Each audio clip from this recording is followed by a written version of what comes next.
وہ بھی N R O کے تحت ہی گیا نا نواز شریف. پلیٹلیٹس کم ہو گئے, کاغذ بھی کم ہوئے تھے نا, عملاً تو نہیں ہوئے تھے کاغذ. تو وہ ٹیکنیکل سٹاف نے کیے تھے, وہ خاموش بھی رہے, عرصہ تک خاموش رہے. اصل معاہدے میں خرابی اس وقت پیدا ہوئی جب مریم کو نہیں جانے دیا گیا, خان صاحب ڈٹ گئے.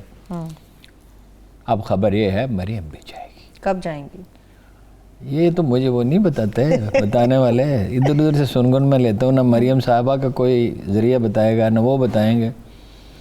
دیکھیں نا سسٹم این آر او دے رہا ہے, سسٹم ادارے. بھائی عدالت ضمانت لے لیتی ہے کسی کی تو کوئی کیا کر سکتا ہے؟ وزیر اعظم صاحب کیا کر سکتے ہیں؟ وزیر اعظم کا کنٹرول تو پارٹی پہ نہیں ہے, افسر شاہی پہ بھی نہیں ہے. 30 سے 35 آدمی منیمم ہے, یہ 30 سے 35 ایم این ایز پہ ان کا کنٹرول نہیں ہے, بعض وزیروں پہ نہیں ہے. اب جہانگیر ترین کے خلاف شیخ رشید تو بات نہیں کرتا, بالکل نہیں کرتے, ٹھیک ہے نا.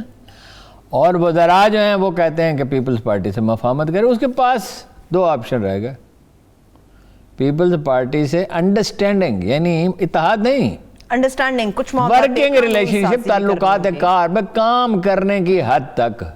فرض کرو اس دفتر میں یہ ہم 5-6 آدمی کام کرتے ہیں تو بھائی کسی سے ناراضگی بھی ہو جائے تو کام کی حد تک تو رابطہ رہتا ہے نا.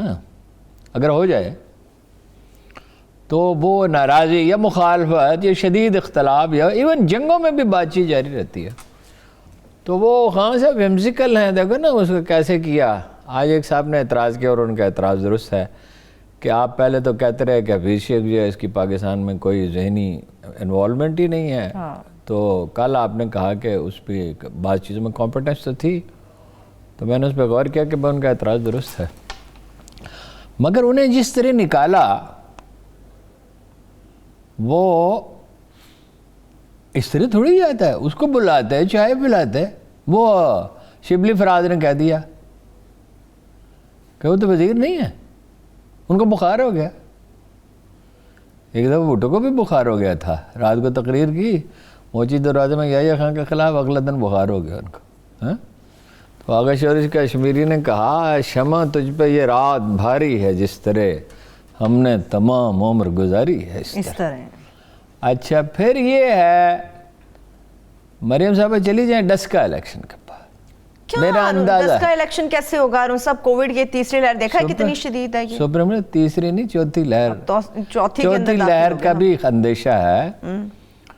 وہ اندازہ میں بتا رہا ہوں, کوئی خبر کوئی اطلاع نہیں ہے ٹائم ٹیبل کے بارے میں. میرے پاس یہ اطلاع ہے کہ انہیں کنوے کر دیا گیا ہے ٹھیک ہے کہ آپ کے لیے کوشش کی جا رہی ہو جائے. خاموش اسی لیے نا, خاموش کب ہوتے ہیں باپ بیٹی صاحبزادی اور ان کے والد گرامی, کب خاموش ہوتے ہیں؟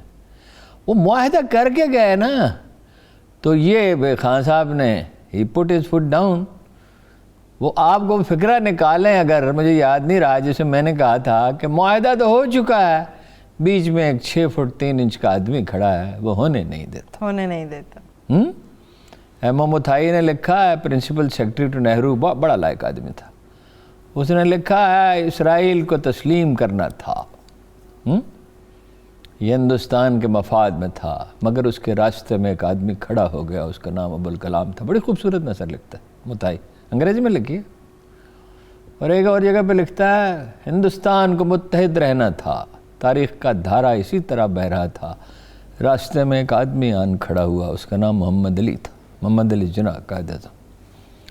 وہ خان صاحب ڈٹ گئے. قدرت کے عوامل ہے نا پیدا کردہ, کس کے ذریعے, اللہ کے لشکروں کو کون جانتا ہے کہ کس کے ذریعے کس وقت کیا کام کانفلکٹ ہو گیا. خان صاحب کے مفاد میں یہ ہے, دیکھیں ایم آر ڈی جو ہے وہ اب جڑے گی نا, وہ کیسے جڑے گی وہ بھی میں عرض کرتا ہوں. اگر جڑی ٹھیک ہے, ان کے پاس 2.5 سال کی مہلت جو اللہ تعالیٰ نے جب کسی کو مہلت دیتا ہے, اس کا کیا مطلب ہے؟ اس کا مطلب ہے اس مہلت میں وہ اچھا کام کر سکتا ہے, اس کے پاس موقع ہے, وہ اختلافی کر سکتا ہے اور غلطیاں اپنی نہ دہرائے. اور یہ جو رویہ ہے نا کہ فلاں آدمی میری ناکامی کا ذمہ دار ہے یا فلاں لوگ میری ناکامی, ایسا نہیں ہوتا بھائی. ناکام تو ان معنوں میں تاریخ کے عظیم ترین لوگ بھی ہوئے ہیں جی, جن کے لیے لفظ عظمت بھی ناکافی محسوس ہوتا ہے. ٹھیک ہے, کون شہید ہوگا؟ پیغمبر شہید کو ایک دن میں 35 نبی شہید ہوئے ایک دن میں.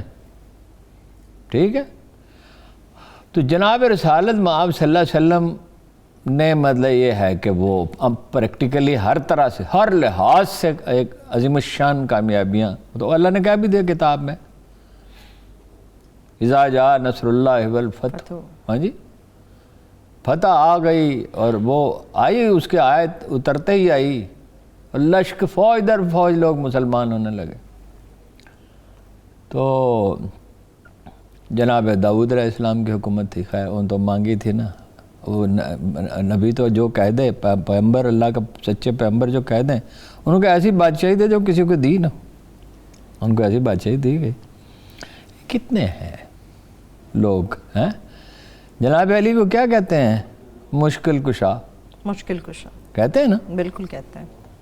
اچھا ہمیں کوئی اعتراض اس پہ نہیں ہونا چاہیے، گرہ کھولنے والے وہی تھے جو سمجھ میں نہیں آتی تھی نا بات، ان سے سمجھی جاتی تھی۔ ان کے بیٹے کا سر حسین ابن علی امام، دنیا کا اعلیٰ نفیس ترین انسان، عظیم ترین ہستی، اعلیٰ ترین خاندان، ابن رسول اللہ کی اولاد، سیدہ فاطمہ کی اولاد، جناب علی کی اولاد، ان کا سر نیزے پہ گھمایا گیا۔ یہ دنیا جو ہے یہ اس خدا نے پکنک بنانے کے لیے تھوڑی بنائی ہے۔ آپ دیکھیے کہ وہ کیا کہہ رہے ہیں پیپلز پارٹی والے اور نون لیگ والے، رانا ثناء اللہ کہتا ہے وہ معافی مانگو۔ انہوں نے یہ بھی کہا پیپلز پارٹی اصولوں کی سیاست نہیں کرتی۔ اصولوں کی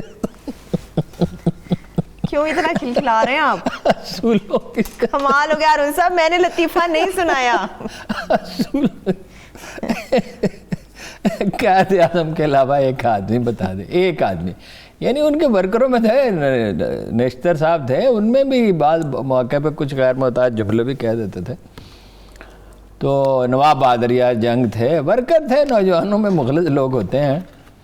قائد اعظم کے سوا اصولوں کی سیاست کسی نے کی؟ بر صغیر میں ایک آدمی کا نام مجھے بتا دیں۔ ٹیپو ہے، یس ٹیپو ہے، ہاں جی ٹیپو ٹھیک ہے بادشاہ تھا، کوئی وہ زمانے میں وہاں کو الیکشن تھوڑی ہوتے تھے، لیکن اخلاقی عظمت کا اگر کوئی لہکتا ہوا استعارہ ہے تو وہ ہے۔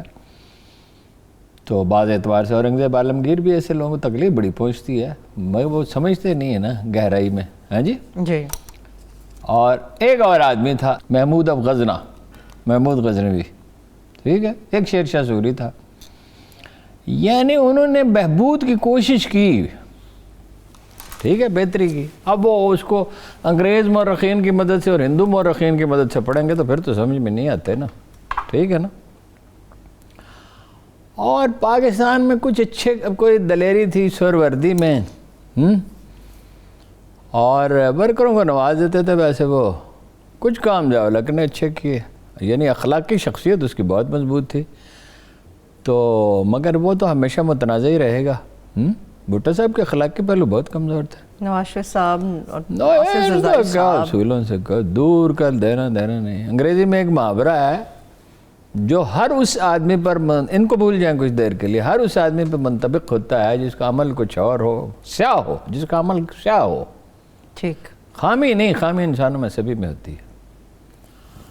اور باتیں وہ کرے بڑی پاکیزگی کی تو اس کو کہا شیطان بائبل پڑھ رہا ہے، ہاں جی۔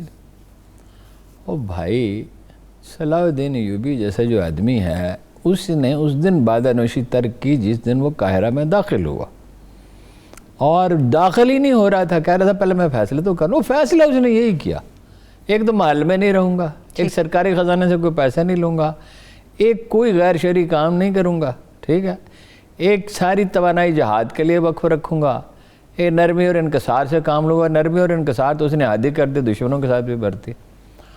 تو ان کو کیا پتہ اصولوں کا، یہ ہیں نئے لوگوں کے گھر، ان کو اس کی کیا خبر، غم بھی کسی کی ذات تھی، دل بھی کسی کا نام تھا۔ یہ دنیا کے بندے ہیں جی، رزق کے پیچھے بھاگ رہے ہیں، رزق دینے والے سے اگر استدعا کریں، اگر اس سے رشتہ رکھیں تو رزق تو مسئلہ نہیں، اس کا تو اس نے وعدہ کیا ہوا ہے۔ رزق میں صرف کھانا پینا نہیں، مکان گھر نہیں ہے، اقتدار بھی ہے، جس کے پیچھے اور عہدہ و منصب بھی ہے، اور عہدہ و منصب تو کوئی چیز ہے نہیں، اس لیے کہ وہ تو قرآن مجید کیٹیگریکلی کہتا ہے کہ جسے چاہتا ہے وہ ملک عطا کرتا ہے۔